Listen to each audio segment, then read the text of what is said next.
A very good morning to everyone live on the webinar. I welcome you all to the program today on Digital Technology Landscape, which is the 10th program for the Edspire webinar series of VET Institute of Arts and Science CROAD for the academic year 2020 and 21. I welcome our Principal Dr. Saravanan R., Dean of Academics Dr. Shakila Matthew, Administrative Officer Mr. Logesh Kumar S., members of faculty for the session. I'd like to give a few instructions before we begin with the session. A link will be shared at the end of this session in the chat box. All participants have to fill in this form as this will be your attendance proof for us to issue certificates. This link will remain open for only 10 minutes from when shared. Also, kindly ensure that your mic is muted and you turn off your video and do not share your screen to facilitate a smooth flow of the session. To view the presentation, pin the user by the name Kashyap. There will be two accounts by the same name under the name Kashyap. Pin the account that has a presentation. One might be at the top and one will be below and in the alphabetical list. Find the account with the presentation and pin that account so that you will be able to view the account without any interruption in case even somebody else tries to present their screen. In case you have any questions, there will be a Q&A session at the end, which you may utilize by typing your questions in the chat box for which our resource person will answer. And if you have any technological problems or not able to view the presentation or hear the audio, you can type that also in the chat box and I'll be helping you with that. Today's session is on digital technology landscape. We'll have it delivered by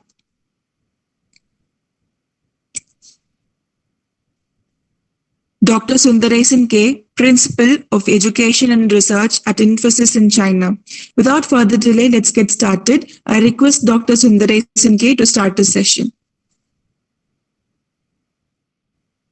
Sir, you may unmute yourself and start speaking.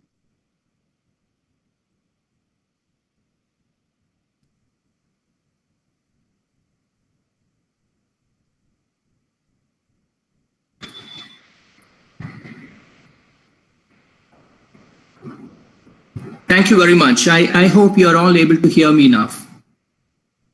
Yes, sir, you're audible and also we can see your presentation. That's great. So good morning all. At the outset, let me thank the organizers for providing me this opportunity to share some of my thoughts on the digital technology trends that's happening around us. I'm also given to understand the audience group is not only computer science faculties, but we also have professors from across different faculties, and hence I will keep my discussion more generic so that all of you can connect and it won't be much technological. So for those of you who are not from computer science IT background, you don't need to really worry much. And by the way, and secondly, since in the last 2.5 months, the whole world is experiencing a pandemic and most of us are working remote, working from home. I would like to use this COVID-19 as a case study to explain to you on how digital technologies have been used or leveraged by industry people and researchers and scientists. So that will help us to understand where all these digital technologies are being applied. As you know, the world is being transformed by a series of profound technological changes. The digital technology is changing our lives, the way that we work. Today we are attending this session as a standing example, our society and politics, etc. At one end, we all hear that 3D printings of organs for surgeons are being done. There are AI and robotics applications which takes care of the mind mappings. Whereas on the other hand, digital technologies impact a common man's day-to-day life, right from doing a transportation or paying for a coffee shop, or for that matter, in the farming sector, or in your own household gadgets. Most of your gadgets are today digitally controlled, and so on. So in a sense, digital technologies have disrupted lives of common man to a business organization. Be it retail or banking sector, healthcare, education, manufacturing, travel, you can name it. There is no one segment which is untouched by digital technology. And to get ourselves acquainted well, you just have your own smartphones. And just when I list out certain of the applications now, you can imagine how many of those apps are there in your own smartphones. The online retail applications like Amazon or Flipkart, or maybe the internet banking or the mobile banking applications of your own banks. And as educators in the last couple of months, you are extensively using online education training tools, either to learn or to teach your students. For example, Pluralsight, Udacity, Coursera, etc. Or for the kind of entertainment, because you are locked down, you must be having a Netflix account, or perhaps you will be having a lot of YouTube channels subscribed for yourself. When travels were allowed, you were also using an online booking, travel booking apps were used.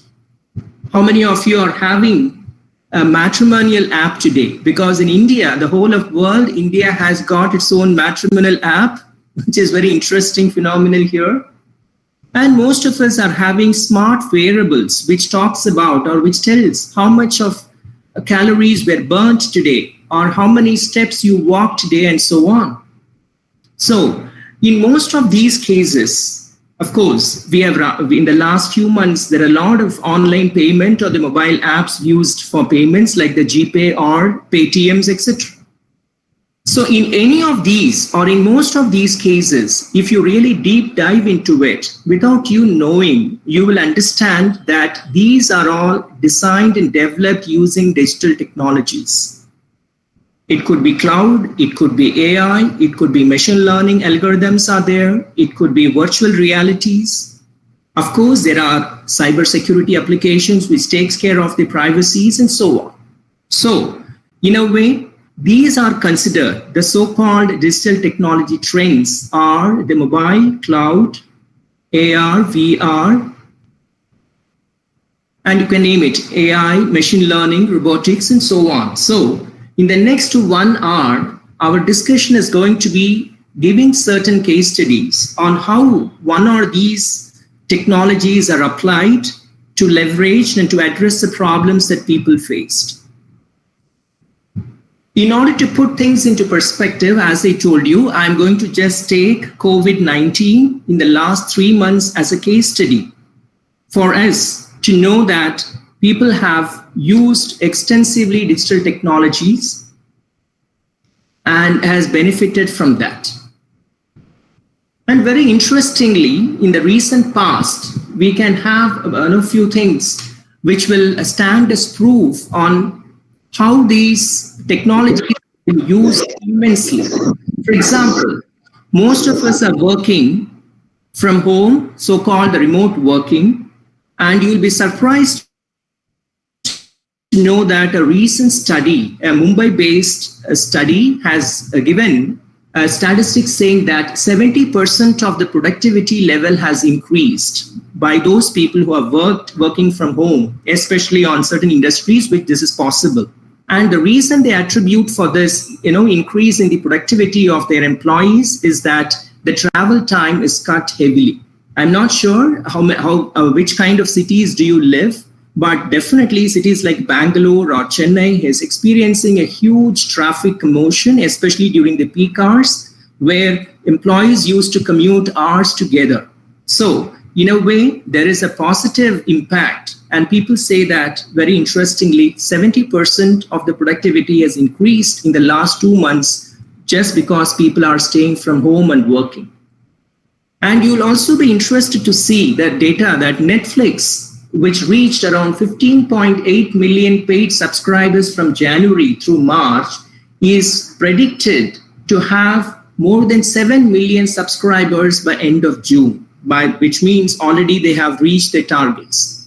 So how is this increase in subscription? You know how much money Netflix has made during this time? because most of us are locked down, and hence entertainment is one way, and Netflix has cashed upon that. There are people around us who make our isolation very entertaining. I'm not sure. Again, there are people who have started uploading a lot of interesting contents in the YouTube. For example, the so-called music reality shows that you have in televisions are now being broadcasted or perhaps very nicely produced and uploaded in YouTube. They call it as quarantine in reality. And you also have these various famous musical geniuses offering musical classes to their students online. And YouTube channels very interestingly says that because the online food delivery was stopped for some time, a lot of people have taken interest in doing cooking, and hence they have started referring to a lot of YouTube cookery shows. So these are all some of the statistics or maybe interesting data points which has happened only in the last 2 months, which in fact forced people to use either a mobile technology or any of these, which again is one form of digital technology.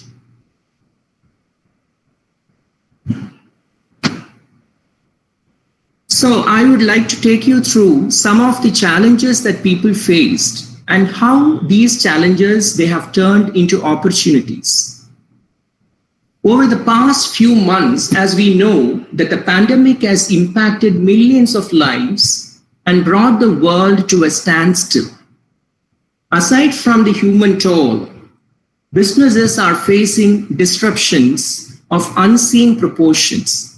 Never have a business world has become so standstill. With industries like aviation, travel, hospitality, and oil are particularly hard hit. You must be observing that. In fact, today we see in the news that international flights are not permitted in India till July 31st. For the last few months, we never had international flights. Across the globe, this has been the case. So aviation, travel industries, for that matter, oil industry, all these have hit very badly. So many organizations have turned into technology to maintain their operations and relevance, because you need to be relevant in the market. How do you ensure your relevance? By performing, by continuously improving, by staying in connect with your customers. So most of the industries today have moved on to digital technologies to stay connected with their customers and be relevant. The steps those companies are taking to accelerate their digital transformations are aiding business continuity, helping offices run virtually. For example, most of us today are connecting from home to enable our students. This itself is a virtual classrooms that you are enabling. So in physical structure, your universities are not functioning, but virtually your universities are functioning. So connecting with your students, your stakeholders, keeps you going. So let us see, and very interestingly, you also find that the governments have managed to identify certain services as essential and certain as non-essential services. And when you look at the lockdown period, only the essential services were allowed to function, whereas the non-essential businesses were asked to be closed down. So whether you are essential or non-essential, business is a business and people are badly hit, and how people again have used technologies as a tool to overcome these challenges.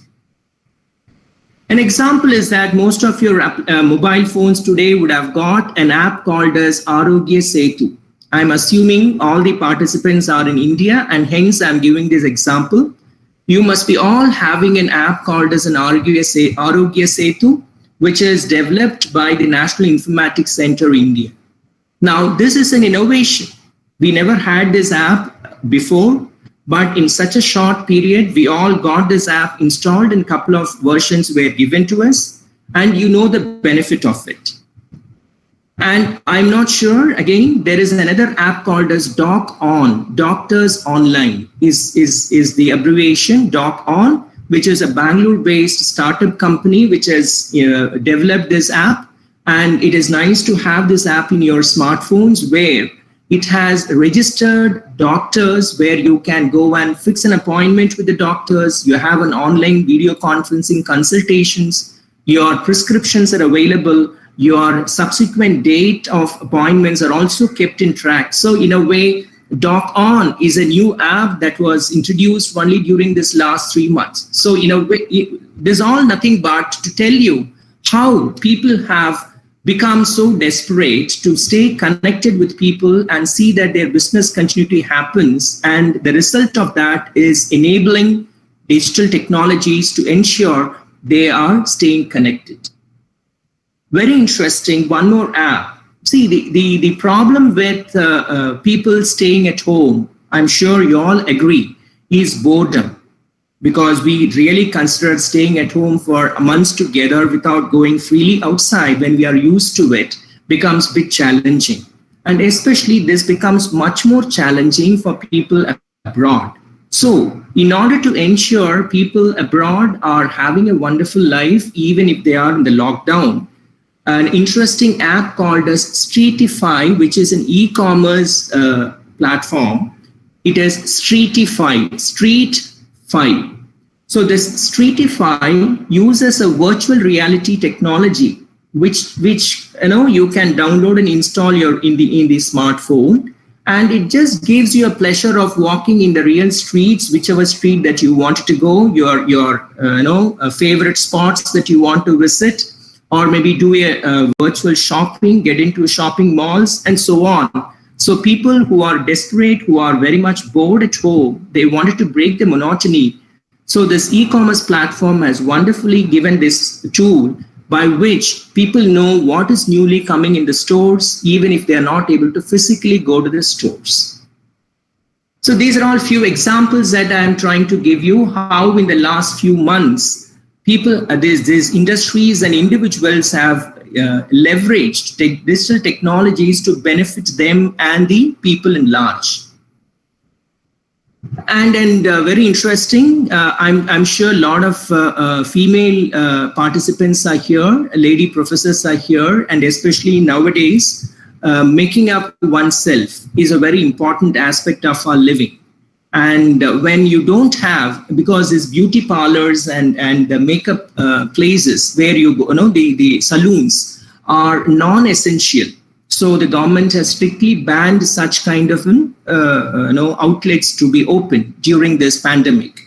But there are a good number of people under this business who have used digital technologies, again virtual reality, where the people can download this app if you want to buy a nail polish or a lipstick or maybe some kind of a coloring. And a hair dye colors and all that. You can have a virtual coloring mechanism to see the output as if it comes in reality, fixing your picture, and then you can decide what kind of a product you can buy online. Because normally, these are all things that one would like to personally go wear it, apply it, and then decide whether it suits me or not. So if that is not possible to go to this, saloons in person, how are these saloons going to get connected with the customers? So there's a wonderful, app, and this is one of the Chinese, the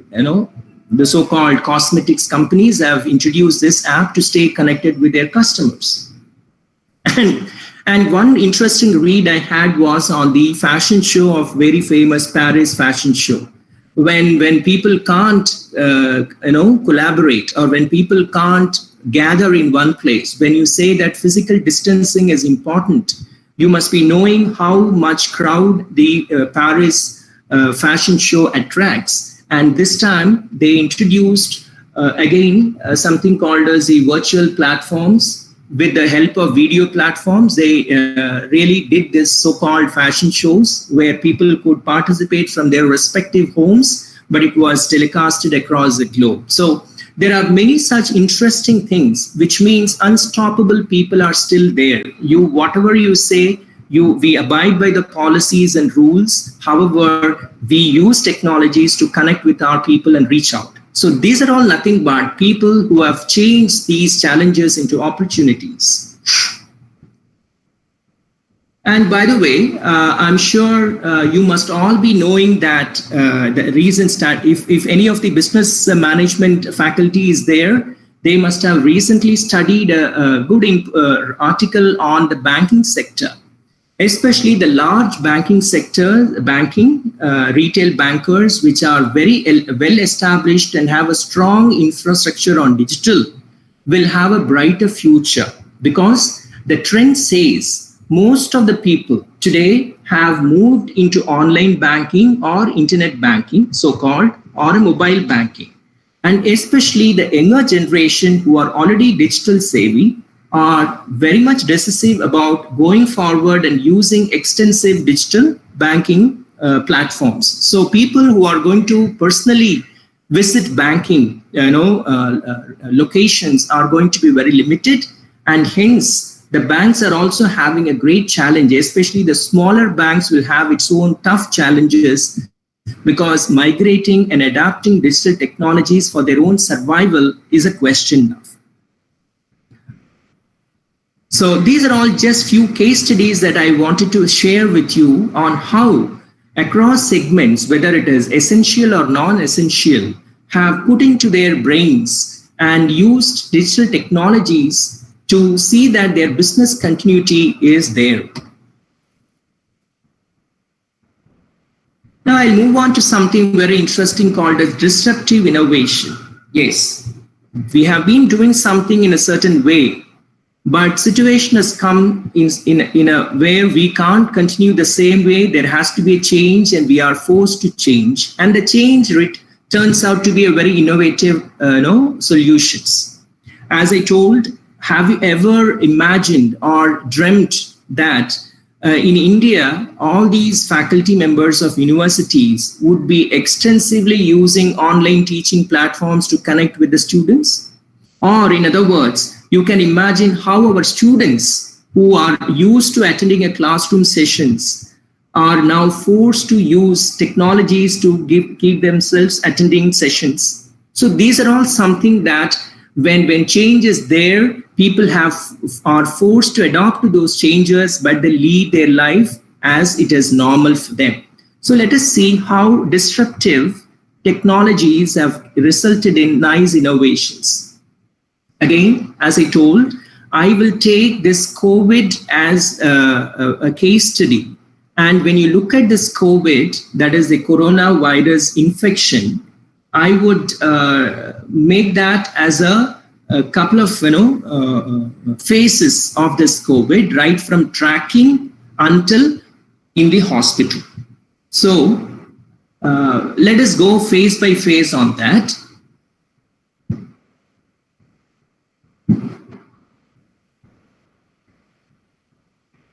And yes, disruptive technologies or disruptive innovation. Cloud technologies, very incidentally, have taken a particularly found to be very useful, a trend that will persist even after the current pandemic is over. Most of your online training platforms, contents are all in cloud today, which means it is one of the very scalable, reliable kind of platforms, technologies, and that is why we consider that is going to be there even after the pandemic is over.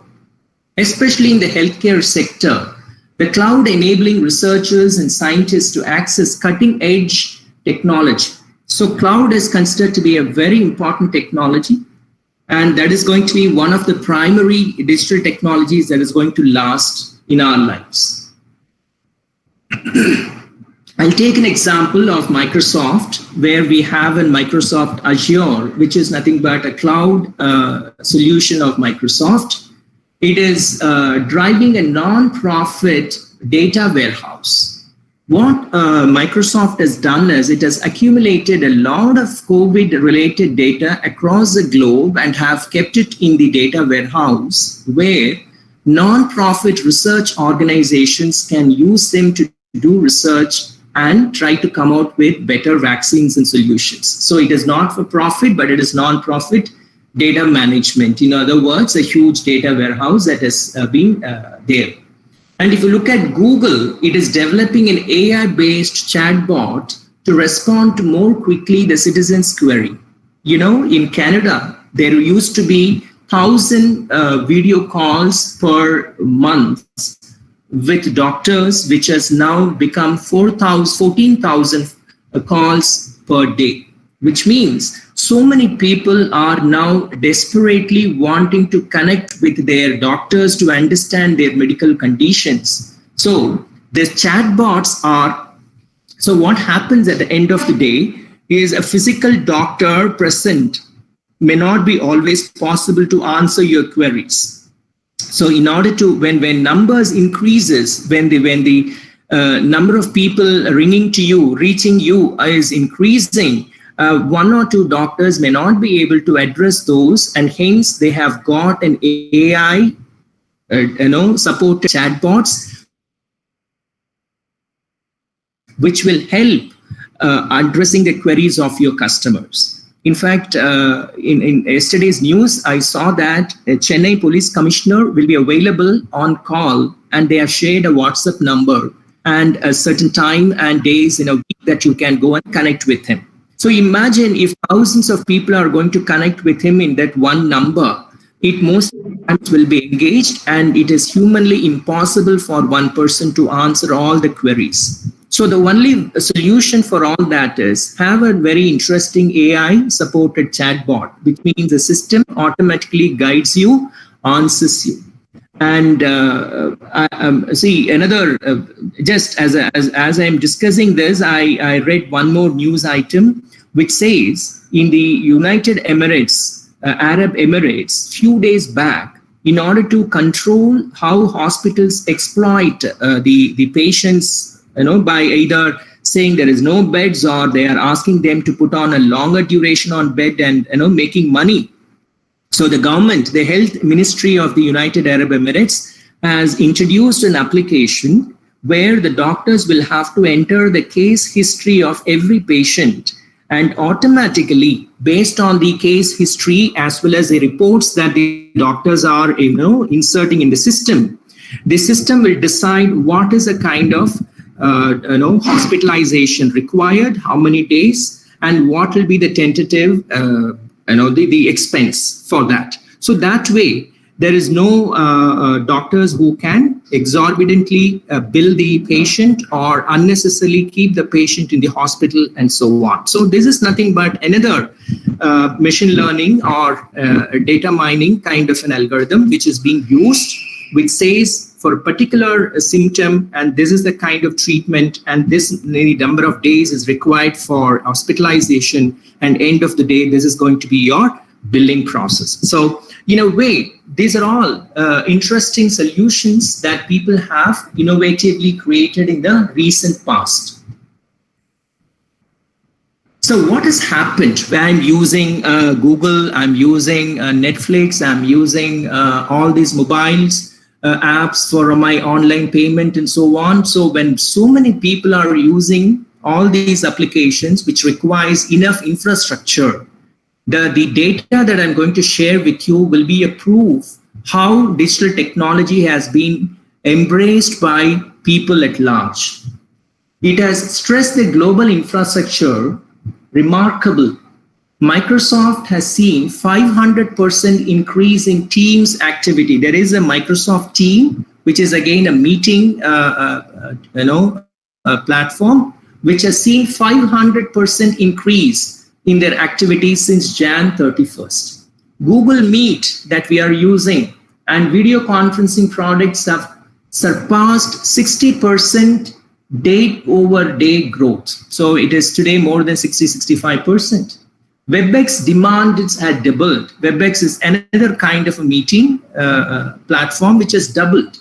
Online sales have increased 74% worldwide. Online gaming activity has increased 94%, and so on. So I can just give you a lot of such statistics, which only makes us understand, yes, there is a real increase in people adopting to digital technology just because things are not the way they were before this pandemic. So All these are all the data that I'm showing is all just proofs for us to understand this. So while it is fairly easier for certain kind of industries like IT, for example, education, secondly, where remote working is very much possible. See, these are all possible. You can stay at home and conduct classes. You can stay at home, do your preparations. And most of the IT companies, people can stay at home and work. So all these are all possible for certain segments. However, there are certain segments where staying at home may not be possible. They have to be on the ground to work. For example, mining or maybe manufacturing. So all these kind of industries require people to be on the ground to work. But when social lockdowns and so on is there, when life is in danger, how can these companies expect people to come?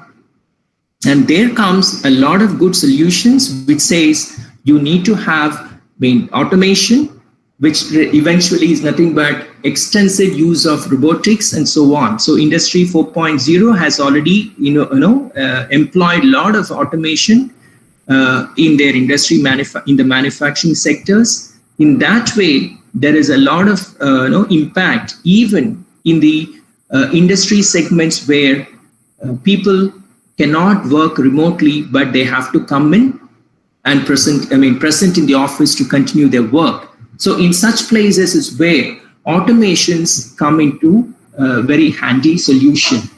And very interesting, one data I would like to share here, it says that in the US, there is something called as the National Association of Manufacturers, which says that about 80% of the manufacturers expect that the pandemic will have a financial impact on their businesses, according to a recent survey. This is significantly higher than the 48% of cross-industry companies, which means across.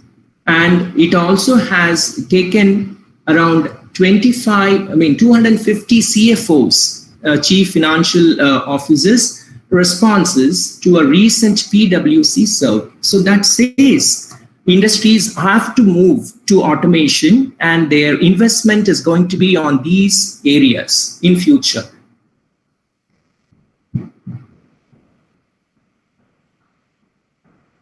So I was talking about the application, and more specifically, let us see across the world, different countries, how they have used digital technologies in their own ways in the tracking, or perhaps in containing people, or in form of maybe screening the people for the infection and so on. So I'll just throw some kind of a very when I read this, I found it very interesting. So I would like to just share some of those ideas with you.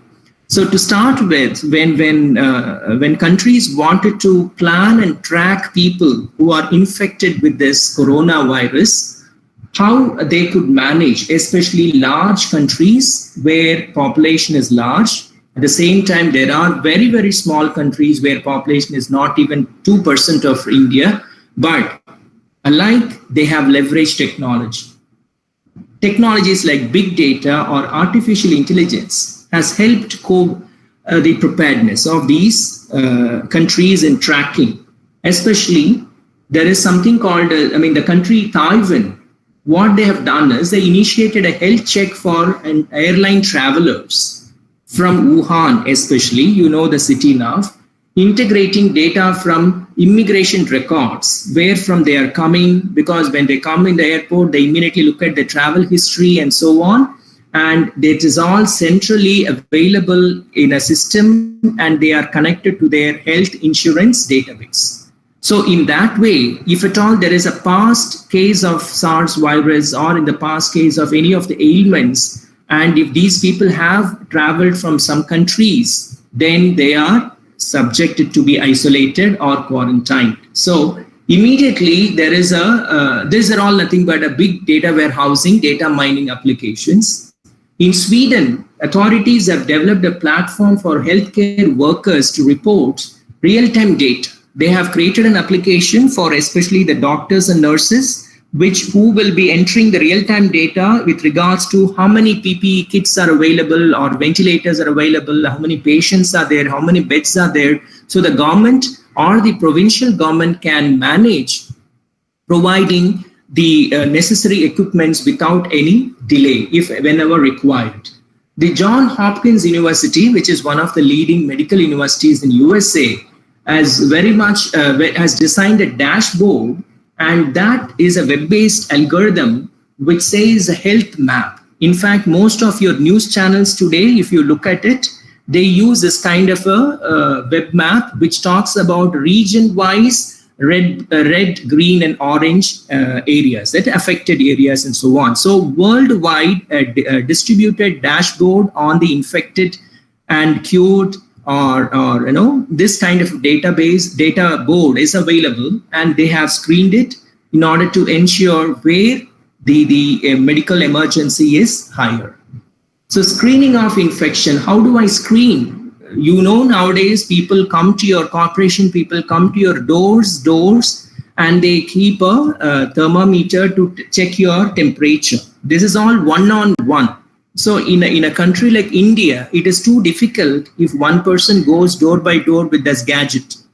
So Singapore has come out with a temperature measuring facility which can measure the temperature of everybody, either in a school or a workplace or a public transportation. You call it as a digital thermometer. The data from this thermometers is tracked and used to identify the emerging spots, the clusters. So that is another way. So centrally, somebody is sitting in a Singapore, perhaps you call it as a big data center. And wherever this cluster happens, this government is able to immediately take care of that cluster. So unlike most of the countries, Iceland has launched widespread testing as asymptomatic individuals. They also have done it. What they have done is they have introduced a nice smart watch with an app, and when you install the app, your movement is very well tracked and your temperatures are being kept in track. And whenever you have some infection or you are in an infected area, then you're warned. So many such interesting applications. I'm sure you all are able to appreciate how the countries have leveraged technology to address this kind of a very unprecedented disturbance that is being created. Okay. So how quarantining? It's again, it might be too much, but again, to just appreciate the technology implementation.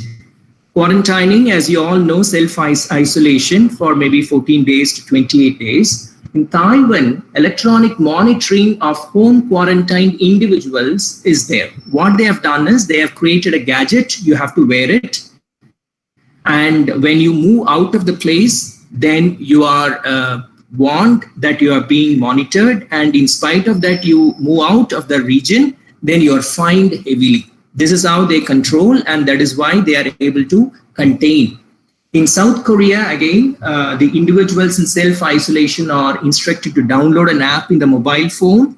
And when you are moving around, the mobile phone is tracked using GPS system. And based on your movement, if you are out of the quarantine zone, then again, you are warned and fined. So this is very interesting, right? From the screening of people coming to your place, to checking, to the doctors who are working on various, these places to update their records, or the quarantining period where people are either following this quarantine norms or not. Everything is now monitored automatically using technology, and it is not done just by human beings. So the scale, especially when it is larger, then it becomes humanly impossible to handle. And that is where we generally depend on technology solutions for us. And finally, I would like to come to your favorite, perhaps, or my favorite, the digital technology and education. This is where we need to really sort of think about how it has affected us. So needless to say, all of us have realized that the order of the day for for education is only digital technology. You have to go online, you have to connect with your people virtually, and there is the luxury of being in a classroom with 50 students and teaching from 9 to 5 is all gone. It is something that we all need to make up a mind to accept the reality. However, this comes with a lot of challenges also. Look at that. See, education generally, what happens is, in fact, I would like to give, World Bank has been coordinating very well with almost all countries' education ministries to understand how these countries are introducing or implementing education schemes using technologies, because we consider that as an important, the asset of a human being. Everybody has to be educated, and there is non-stop education has to be provided. And if you know, in India, for example, we have got this Diksha, E-Patashala.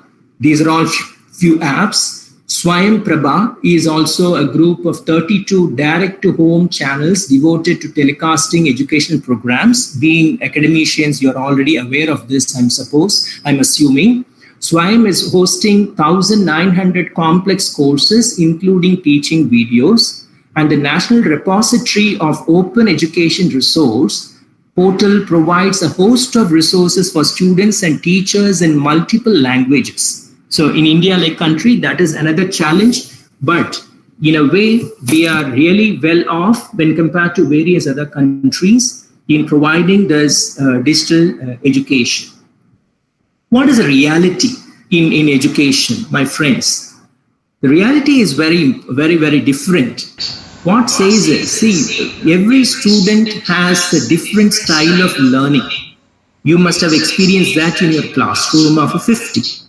Whereas what we do, the conventional education system is one size fit all, meaning you teach 1 hour or 40 minutes in a classroom, a particular chapter of a course, and one teacher has a style of teaching and 50 students have different style of learning, and this does not match. And hence, this is something that we need to really think about. So how can this be addressed? So what one of the Vice President Research and Innovation, University of Toronto, Dr. Vivek says, students learn in many different ways. We need to transform ourselves to make sure we provide students with various types of experience and not just lecture, as they can now be downloaded anywhere from anywhere. Meaning, I'm sure it is self-explanatory. It's the Vice President, he's quoting that all the content that you are teaching in the classrooms are available in the net, and why should a teacher teach in the class? So what difference a teacher makes into the class? And that is where we see that every student should have an experiential learning, and students have different learning styles, and we need to encourage and understand that. So as new technologies are adopted, the ways in which education is delivered are changing too. Lessons are no longer restricted to classrooms. They cannot be just studying alone in libraries. You need to have people working together, collaborate, and then start doing things in an experimental way. So what the future universities are going to look like? A small thought process there. So the radical distribution, you have something called as the various technology coming into picture as driven by a new work order. Yes, the industries are looking for a different kind of a skill set from your students, and not the age-old, the graduate programs and so on with a predefined skill set. So why is the industry demanding? Because the technology changes, the industry landscapes are changing, so the industry wants people with that kind of a skill. That is one challenge, number one. So how are these universities in future going to address this? So what they say is, first of all, the universities will become student-centered universities, which means the student is what is the main customer for any university. If the students are not there, then there is no university. So when the student is going to be the customer, what is he going to do? He is going to demand from you folks that these are the concepts and courses that I would like to put together and learn.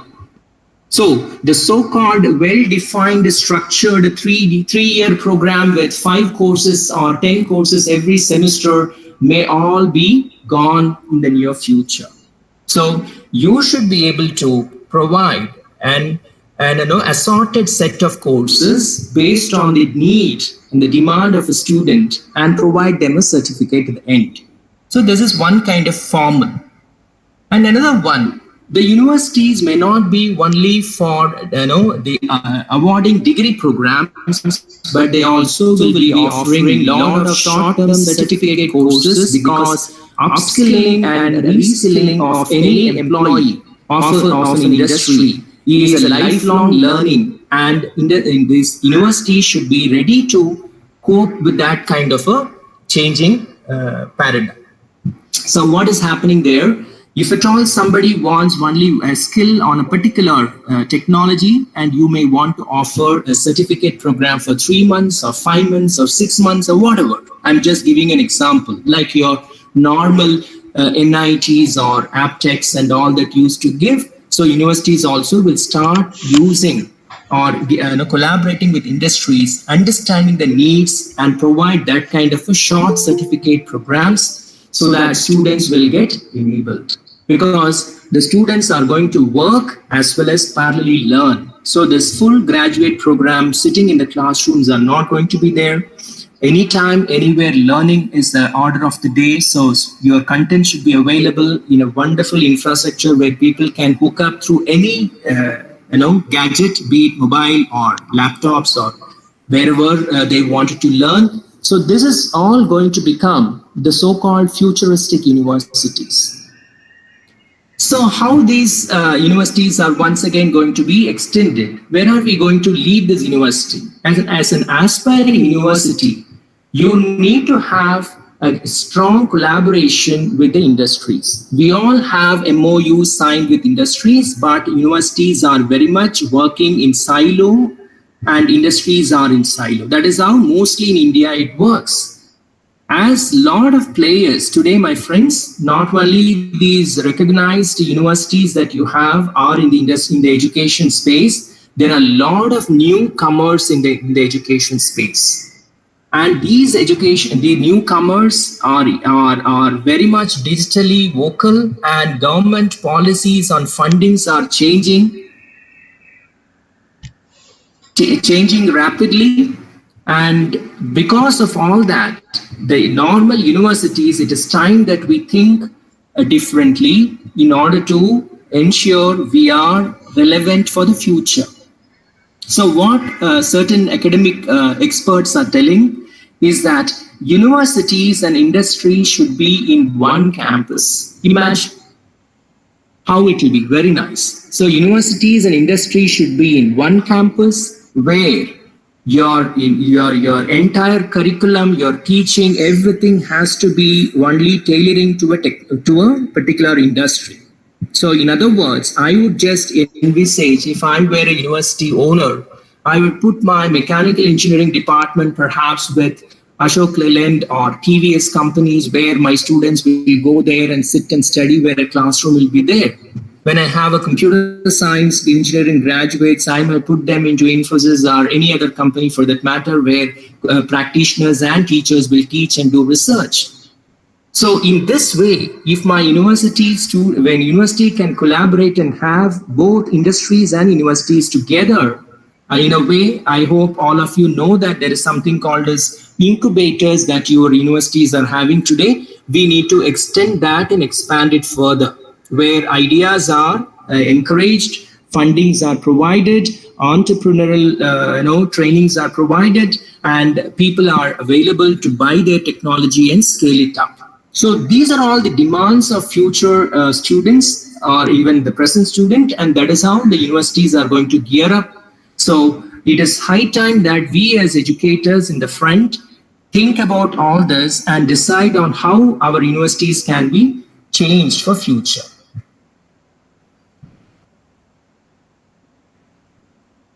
And let me see if, yes. Having said all this, do we still have any limitations or the risks using these digital technologies? Of course, yes. There are a lot of limitations, especially the third world countries and the other countries that have wonderful infrastructure, digital infrastructure they have. For example, the digital technology involves the use of internet, as you know, or the mobile. Although 4 billion people use the internet worldwide, this is statistics from 2019, usage was disproportionately higher in high-income areas. And then when you look at the low-income areas or the middle-income areas, 82% in the Europe whereas only 28% has in Africa. So you can imagine the digital divide. So when you are connecting with people across the globe, when you are becoming a digital university, when your students can be from anywhere in the world, as long as they have these kind of infrastructure, there is seamless, a good study happening. When you have no much of infrastructure, then this education is going to be a bit challenging for students, right? So that is one. So even though in India for the matter, we say that we are digitally advanced, most of the infrastructure we have are all urban focused. In many rural areas, we don't even have internet connectivity or mobile connectivity. So how do you think your people? So for that matter, you would have experienced this kind of complaints from your students in the last few months when you're engaging them online. There is uninterrupted power supply or not enough bandwidth is there, the speed is not there, mobile network is not there. So there are several such issues that one has to take care, and universities should start investing more on providing infrastructure for the students so that they get connected with you. And lastly, of course, yes, all this information about person is available on the internet, so anybody can steal. So cyber security is a very important feature or an aspect, another shade of an digital technology, where when we go digital, all our data, be it personal, official, or whatever, financial, all that needs to be safeguarded. Hence, cybersecurity is another area where we need to do a lot of work and investments to be done.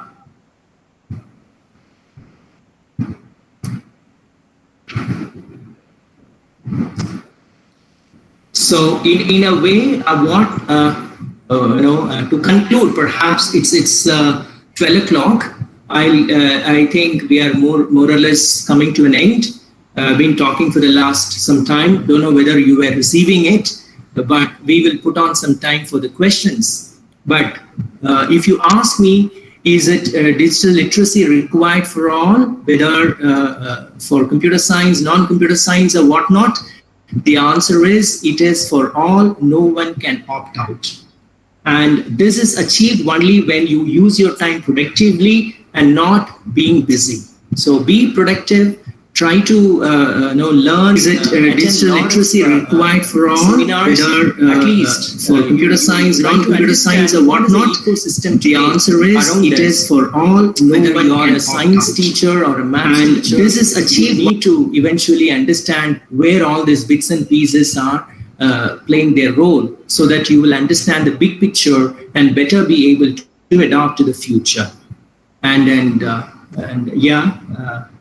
With that, I conclude and I thank the organizers and the participants. I am not sure whether you had a different expectations and whether I met your expectations the last 50 minutes that we spent. But I just thought, let me make an attempt to uncover various things that is happening in and around us, and how technology is deciding the way that you live, you lead, you learn. And to be aware of that is important at this point in time, because this is going to be the new normal. What you see in the last 2 months is going to be their new normal for the future. And hence, it is nice that we we get ourselves acquainted with these few technologies, at least understand their perspectives, so that we'll be able to meaningfully contribute to the betterment of your student community. Thank you very much.